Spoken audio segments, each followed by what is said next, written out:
Biarkanlah hidup lebih berarti, jadikanlah laskar sang pemberani, membela ulama kiai pribumi, Rahwali Songo pewaris negeri, gelora jiwa. Imigran dari Yaman yang kemudian diberikan label Habib dan dilegalisasi oleh penjajah Belanda. Setelah penjajah Belanda hengkang dari negara Indonesia, mereka rebutan kue. Ingin menjadi penguasa Republik Indonesia. Mulai tahun berapa?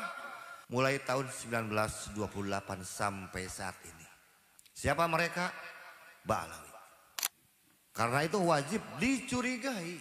Orang yang beragamanya taat, soleh, bolak-balik ke masjid, dzikir, sholawat ribuan kali, tapi anti Pancasila.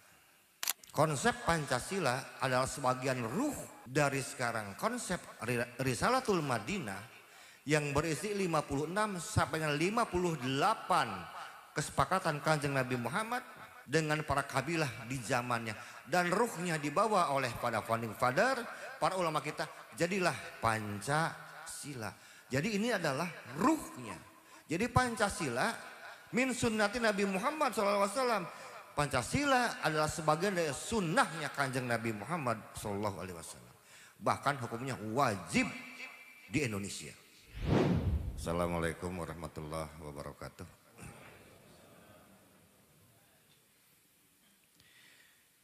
Alhamdulillahilladzi anzala rahmata wal maghfirata wal barakata wassalamata wasihata wa quwata fi kulli ahlil baitihi wa di sunnati wal jamaah ila yaumil qiyamah.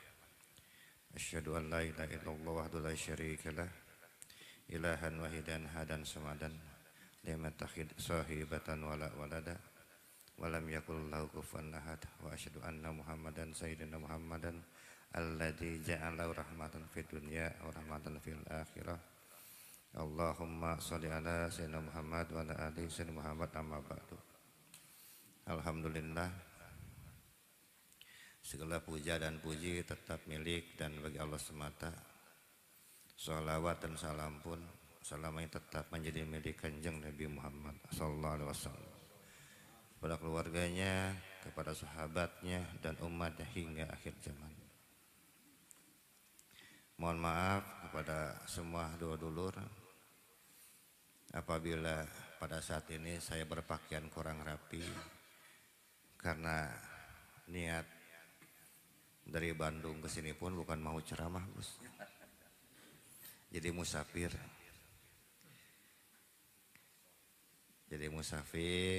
Nemuin sahabat dan saudara seperjuangan Gus Fuad. Mudah-mudahan Allah tambah keberkahan untuk beliau dan keluarganya, diberikan kesehatan, juga dimakmurkan dunia dan akhiratnya.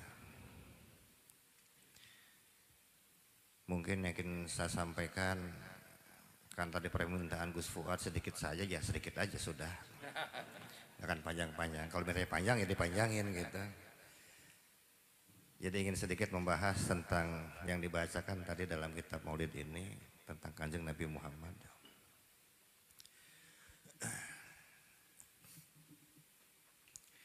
Dalam sebuah hadis qudsi,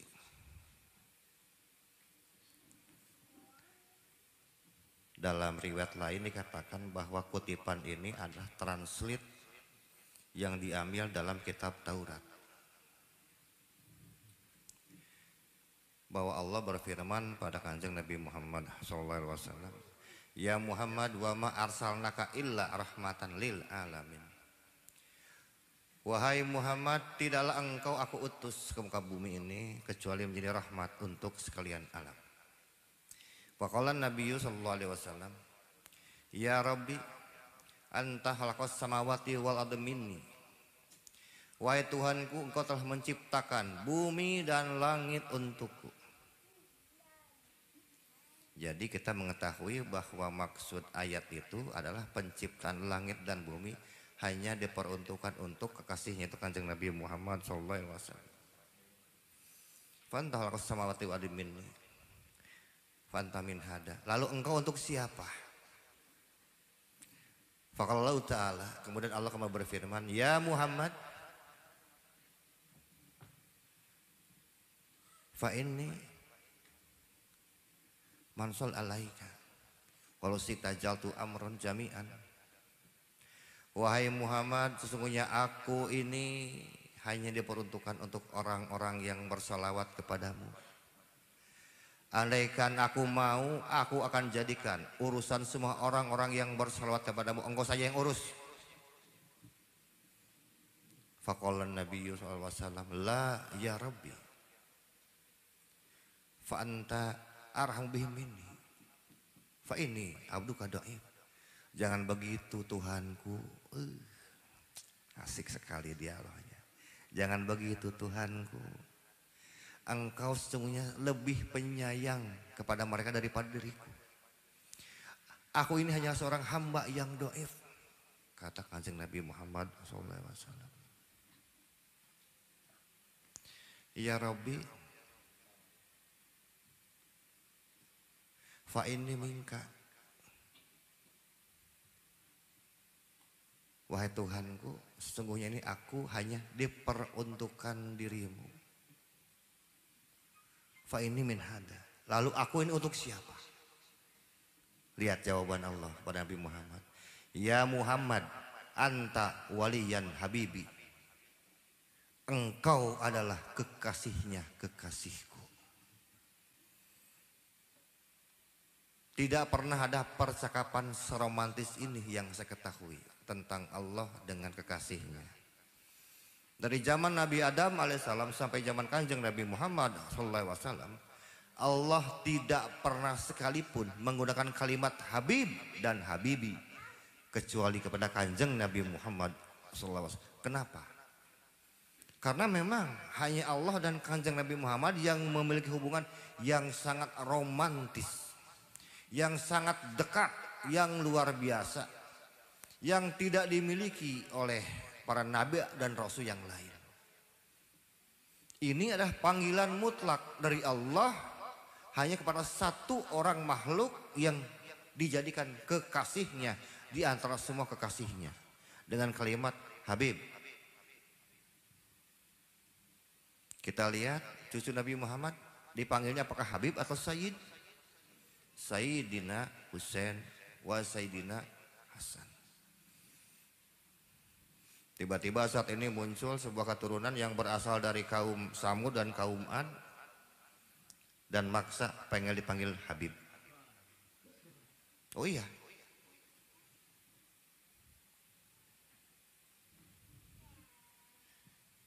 Kanjeng Nabi Muhammad diberikan konsep yang sangat besar, yang sangat global, universal, dan konsep rahmatan lil alamin.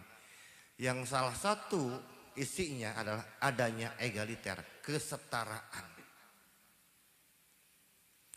Adanya persamaan, kedudukan antara semua suku bangsa apapun warna kulitnya. Tidak ada suku Jawa lebih mulia dibandingkan suku Bugis. Tidak ada suku Toraja lebih mulia dibandingkan suku Bali. Tidak ada warga negara pun yang berhak mengklaim dirinya lebih mulia dibandingkan warga negara lainnya. Tidak ada. Dalam sebuah hadis dari sahabat Abi Nadrah, wa qala Nabiyyu sallallahu alaihi wasallam fi awsatil yaumil tasrik, di waktu pertengahan hari tasrik, beliau bersabda, ya ayuhan nas, wahai segenap manusia, kepada para sahabatnya. Allah rabbakum wahid wala abakum wahid. Sesungguhnya Tuhan kalian satu dan leluhur kalian pun satu. La fadla li arabiyyin ala ajamin wala li ajamin ala arabiyyin. Tidak ada kemuliaan dari orang Arab atas bangsa yang lain. Dan tidak pula ada keutamaan antara bangsa yang lain atas bangsa Arab. Sami mawon. Sama saja buat Allah.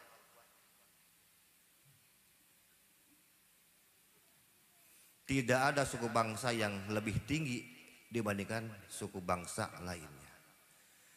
Tidak ada negara yang lebih tinggi dibandingkan negara yang lainnya.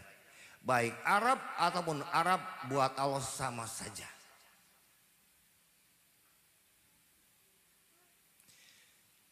La aswada wal asfar wal asfar wal aswada.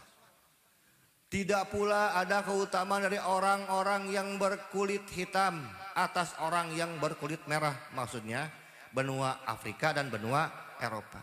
Dan tidak pula orang-orang yang berkulit merah, orang-orang bule lebih mulia dibandingkan dengan orang-orang yang berkulit hitam. Illa bitakwa, kecuali takwa. Dan salah satu poin-poin dari takwa itu bukan hanya sekadar beramal soleh. Sangat panjang sekali penjelasannya. Tapi salah satu poin dari orang yang bertakwa adalah hubul waton minal iman. Mencintai hubul waton minal iman. Mencintai bangsanya, negaranya sebagian daripada iman. Dan untuk konteks negara Indonesia, negara kesatuan Republik Indonesia,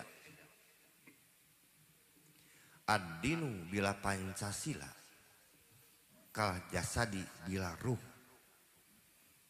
Agama tanpa Pancasila seperti jasad tanpa ruh. Orang boleh beragama apapun di negara kita, tapi wajib berpancasila. Konsep Pancasila adalah sebagian ruh dari sekarang. Konsep Risalatul Madinah yang berisi 56 sampai dengan 58 kesepakatan Kanjeng Nabi Muhammad dengan para kabilah di zamannya. Dan ruhnya dibawa oleh para founding father, para ulama kita. Jadilah Pancasila. Jadi ini adalah ruhnya. Jadi Pancasila min sunnati Nabi Muhammad SAW. Pancasila adalah sebagian dari sunnahnya Kanjeng Nabi Muhammad SAW. Bahkan hukumnya wajib di Indonesia.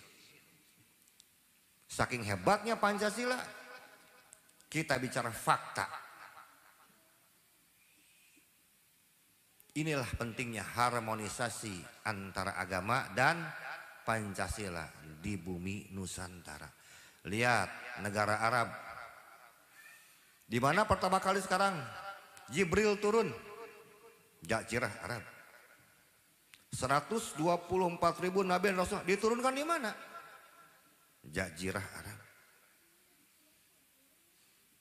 Tanah mana yang pertama kali diinjak oleh malaikat Jibril sebagai sekarang penyampai wahyu? Jazirah Arab.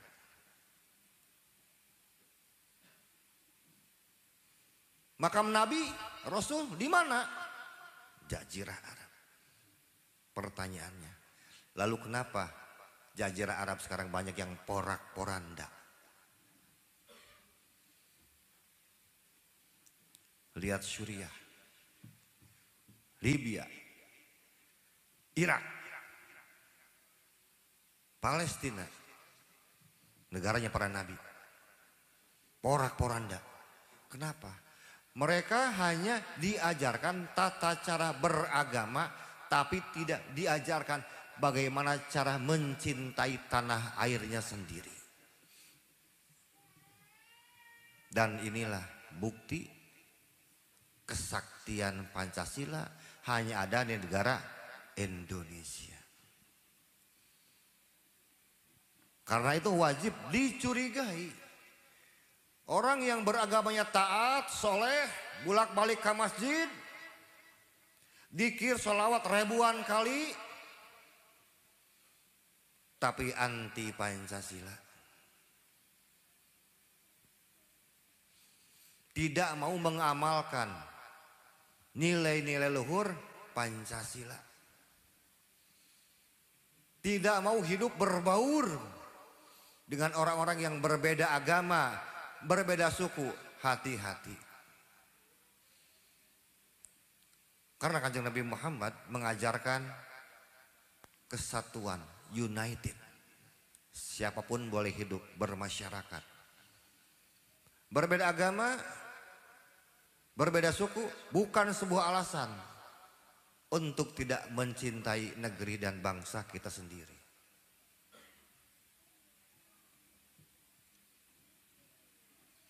Dan kita tahu 2 tahun ini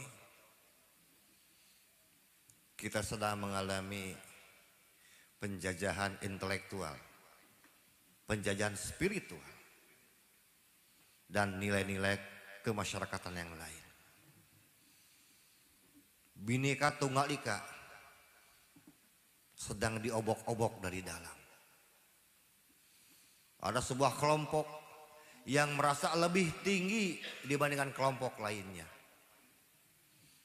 Padahal mereka bukanlah bumi putra asli Nusantara. Tidak ada dalam sejarah orang-orang Yaman menjadi muhaddisin, tidak pula menjadi mufassirin, tidak juga menjadi ahli fikih, tidak pula menjadi ahli sejarah. Tiba-tiba anak cucunya muncul ke Indonesia, berkamuflase, berpura-pura mengajarkan sunnah Nabi, padahal tujuannya ingin merebut dan merusak ideologi Pancasila dan ingin menjajah negara kesatuan Republik Indonesia. Yaman adalah negara yang penuh dengan derita, negara yang penuh dengan musibah. Kalau kita mau belajar bersejarah dengan baik dan benar, kita akan mengetahui latar belakang negara Yaman yang semenjak dulu sampai sekarang tidak pernah akur, ribut baik. Satu partai dengan partai yang lainnya, satu suku dengan suku yang lainnya, madhab satu dan madhab yang lainnya. Kemudian atas kebaikan penjajah Belanda tempo dulu, dibawalah mereka ke negara Indonesia. Dijadikan mitra oleh mereka untuk menguasai otoritas para kiai, para ajengan, para tubagus, para den, para tumanggung yang telah lama berdomisili dan mampu menyuburkan dan memaukan tanah Indonesia. Siapa mereka? Imigran dari Yaman yang kemudian diberikan label Habib dan dilegalisasi oleh penjajah Belanda. Setelah penjajah Belanda hengkang dari negara Indonesia, mereka rebutan kue. Ingin menjadi penguasa Republik Indonesia. Mulai tahun berapa? Mulai tahun 1928 sampai saat ini. Siapa mereka? Ba'alawi. Siapa mereka? Ba'alawi. Siapa mereka? Ba'alawi. Tidak ada keterpautan sedikit pun mereka dengan kanjeng Nabi Muhammad SAW. Karena berdasarkan genetika keluarga, Ba'alawi berasal dari dinasti Fatimiyun, dari dinasti Himrid,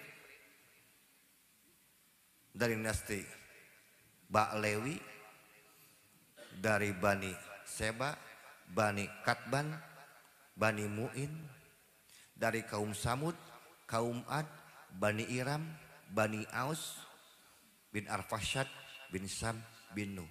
Jadi mereka itu keturunan dari kaum Ad dan kaum Samud. Tidak ada sedikit pun mereka ada keturunan dari kanjeng Nabi Muhammad SAW. Karena itu hilangkan yang namanya husnudon. Husnudon bila hujah fahuwa batil. Persangkaan baik tanpa hujah, tanpa data otentik adalah batal, kebatilan semuanya. Kita butuh data otentik, kita butuh fakta yang nyata di lapangan.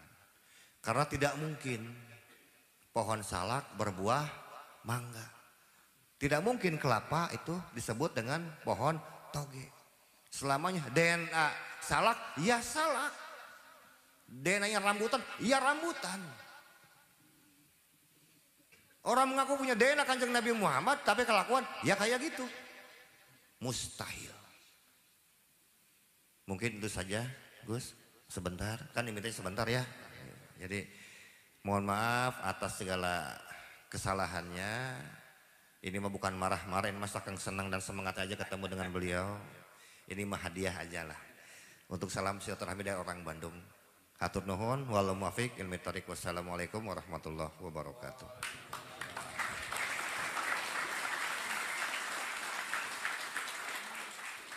Luar biasa, ringkas, padat, dan penuh makna untuk mengingatkan lagi mengenai ideologi kebangsaan kita, Pancasila, Bhinneka Tunggal Ika, NKRI, dan Undang-Undang Dasar 45.